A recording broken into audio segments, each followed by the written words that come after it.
कलिया के बतिया सुहाग वाली रतिया हमरा के कैला मजबूर हो। कितनो मनैनी हम तोहरा के पियऊ गैला ना हमारा से दूर हो। तोहरा से कहनी दर्द न सहाई कैनिया रजी बार बार राजा दोनों काटी ले लगलिया तूड़ी कन बलिया हमारे राजा दोनों काटी ले लगलिया तूड़ी कन बलिया हमारे राजा दोनों काटी ले लगलिया रे हटिना।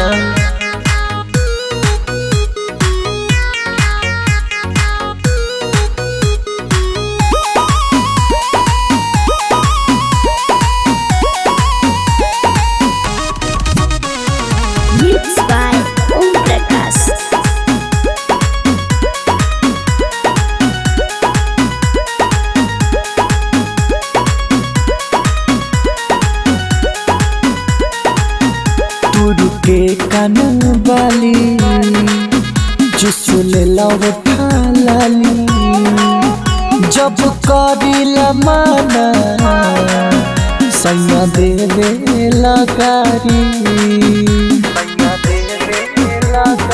ए तुरु के कान बाली चुसले लौटा लाली जब करिला माना सैया देवे लगारी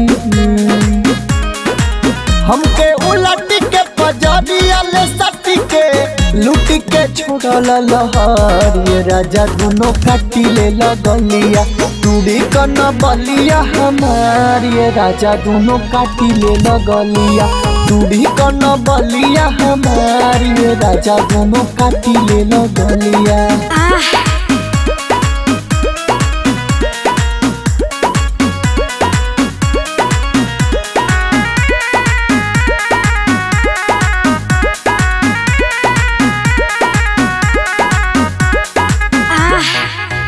तू पटक देला भुइया कई देला पेटकुइया हमसे कके बरियारी तू उड़ाई देला रुइया।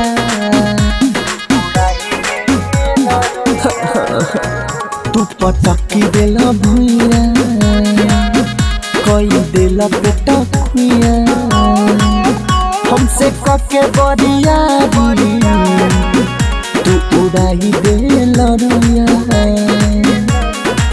कैसे बताई कितना दुख देला दादा जी ने दिन में तू घोरला जहरे अतुल दोनों काटी ले लगलिया तूड़ी कन बलिया हमारा धनंजय दोनों काटी ले लगलिया तूड़ी कन बलिया हमार आनंद तू काटी ले लगलिया।